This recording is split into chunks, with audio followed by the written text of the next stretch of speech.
Hello everyone, welcome to Lever Guns 50. Today we got a treat for you, and this treat was mostly funded by this channel. The revenue that we've gotten from both Patreons and people buying our plaques printed by the 5110. Today we got this beautiful gun here.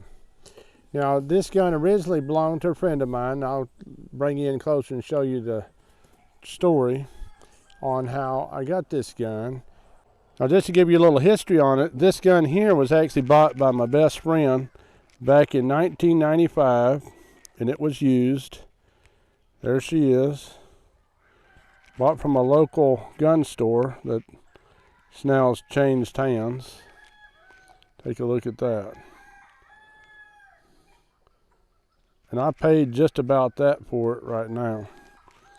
So here it is. I don't know if you can see the markings on it right there. It's in really good shape for being as old as it is. Try to get it where you can see it now. It says right there the caliber is 45 LC, which stands for Long Colt. Now the originals never come in 45 Colt. The originals come in 45 Schofield. See, look at that. And you look right there on the box, it says automatic ejector. So that's pretty cool right there. So you got to have it on the half cock notch. If you have it all the way cocked, let it all the way down to all the way down, it's not gonna. So you got to put it on that first notch. And look at that. See, it's going to eject your cartridge. It's best if you point it down when you're doing that. You have it up, it might not. It's not going to fling them off there.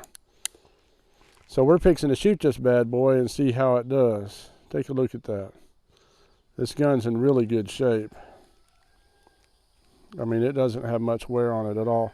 I shot it back in 1995 with my good friend. It meant a lot to me. I bought it from his widow, and I'm going to take good care of it. We're going to have this thing in quite a few videos. That front sight looks like it's brass.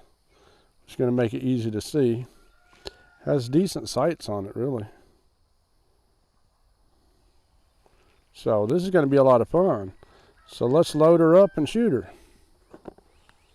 So as you see right here, this is an 1875 Schofield.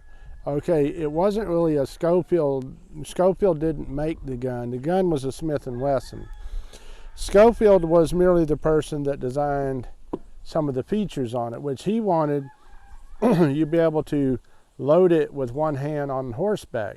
And originally, the way I understand it, you pulled the latch this way to unlatch it so you could break it open.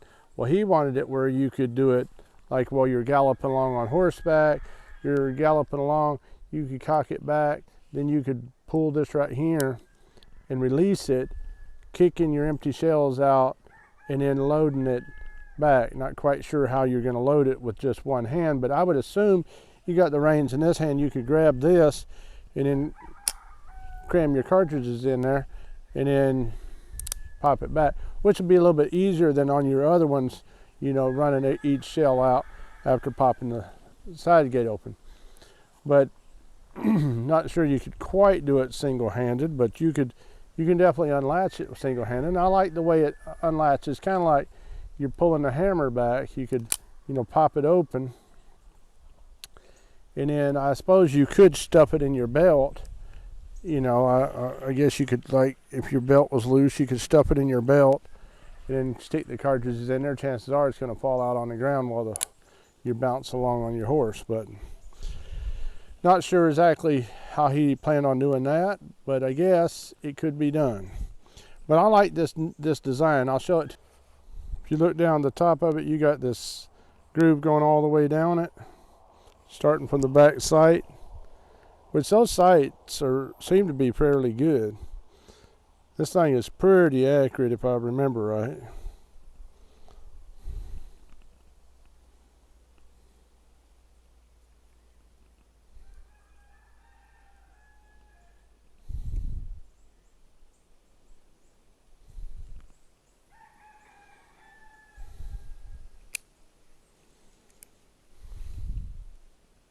Okay, this latch is designed, I want you to look at it real close. So the top part, you got a hollow notch right in here that fits on top of that thing on the bottom.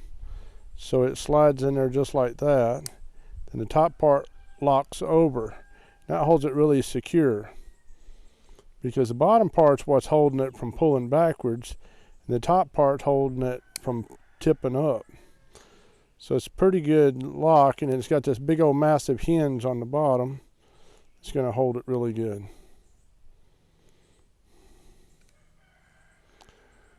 And you see that pops it up, and it pops back down. Now you can push up on this part right here, and then it won't do that. It won't pop that up if you wanted to not fling your loaded rounds out.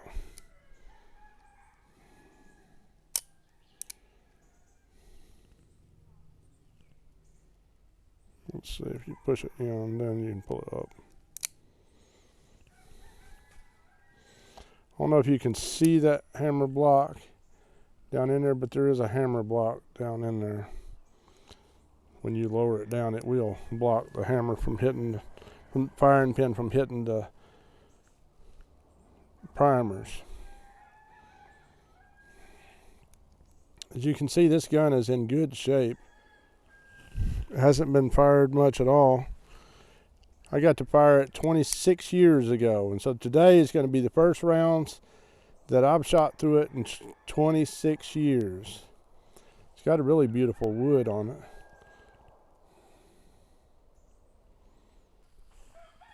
Now, the original Schofield come in .45 Schofield, which was shorter than the .45 Colt, and the problem was, the reason why most people quit using them is because in the military they kept getting the .45 Colt cartridges confused with the .45 Schofield, and the .45 Colt cartridges wouldn't fit in the Schofield. It was too long. So that's probably why people come to call the .45 Colt long, or long Colt, was to keep them from being confused with the .45 Schofield, which was just a little bit shorter but had a larger diameter rim. So let's shoot it a couple times on these targets and see how well she does.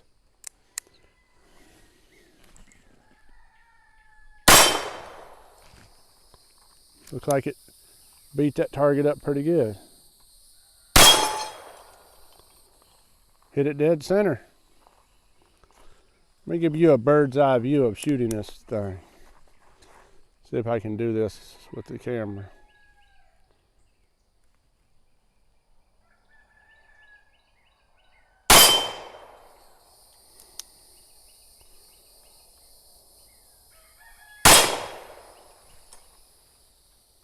So we have one more. Let's send it out of here. Now we get to do that. And what I would do is, I think you should point it down when you do it. Empty. Pretty cool, right? All right, we're gonna shoot a 5-shot group or a 6-shot group with it right quick and just see how good it does at about 10 yards. Just see where she's hitting and how accurate it is.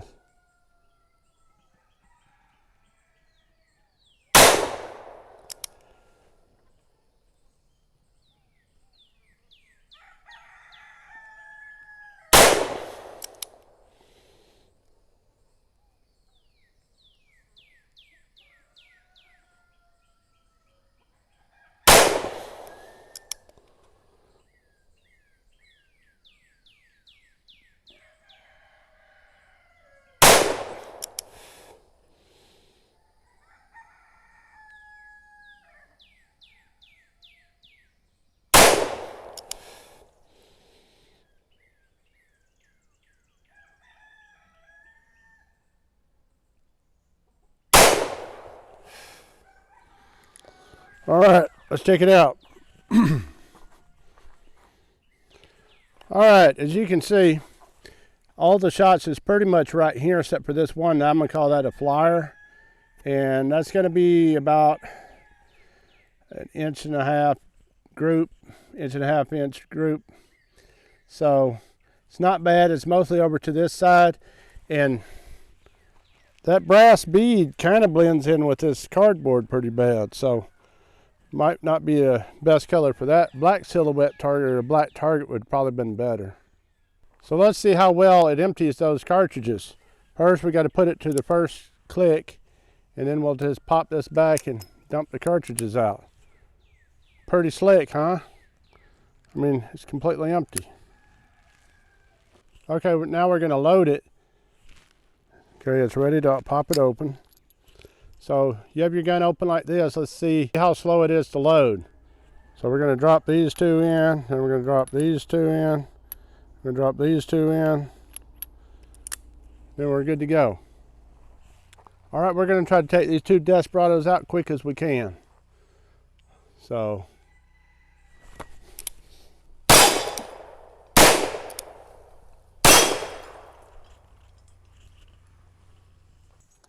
we're going to get it up here at 25 yards and see if we can ring the metal. Don't know if she's going to hit high at this far. Like it hit that one just fine.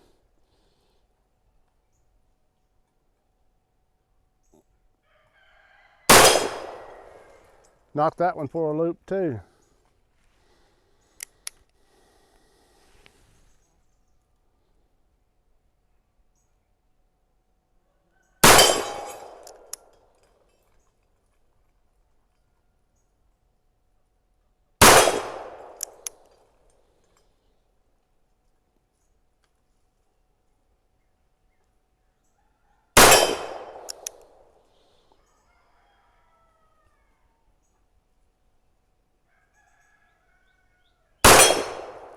She's a real tack driver.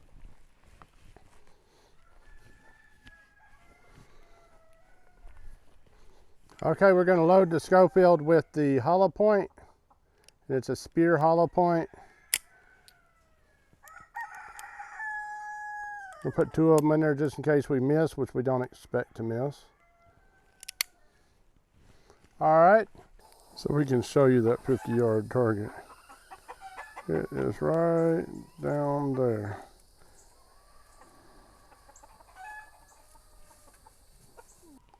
Let's see if we can ring that steel.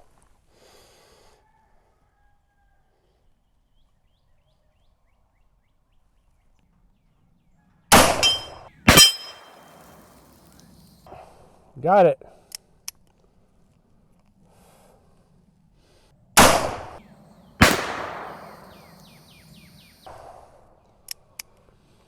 Got it one time anyhow.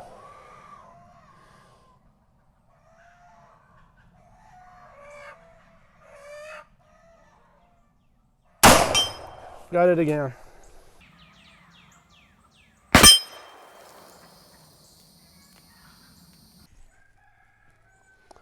So let's load this baby back up and see what she can do. We're going to shoot some water jugs with some hollow points out of this 45 and see what she'll do. Pretty cool. You can put two at a time in there. Like I said, I only recommend you carrying 5 with empty round under the chamber, under the firing pin. An empty round. And fire and see how well this bullet does.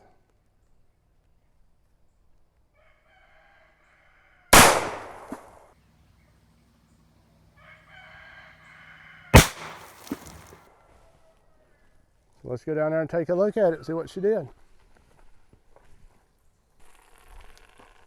All right, might have went all the way through. This jug here bleeding out like a stuck pig.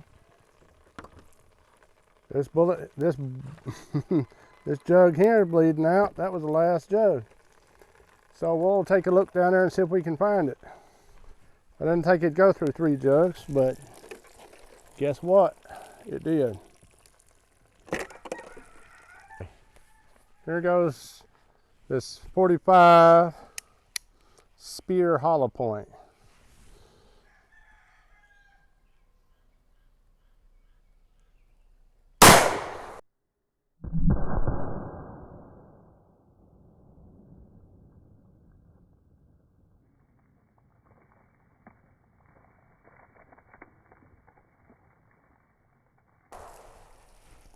Let's go see what it did. As you can see, the first jug is blown up. Second jug has a hole in it. Third jug has a hole out the edge of it. And it looks like it skipped the fourth jug. And it didn't even touch this jug either. So it looks like we lost this bullet as well. As you can see, going to the first jug, the bullet come in there, come through here, come into this one, come out of here, and must have bumped one of these. But anyhow, I found a bullet over here, right here on the ground. And let's look at that bad boy. Look at that nice mushroom on that thing. I believe that would get the job done.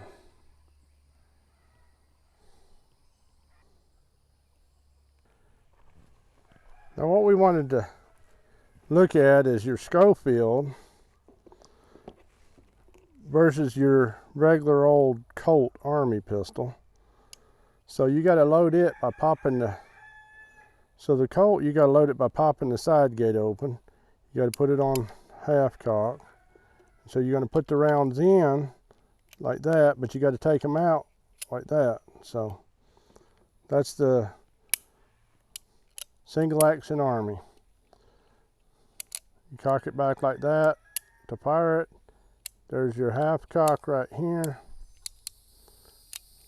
Now this is a reproduction as well, so it has your 4 clicks.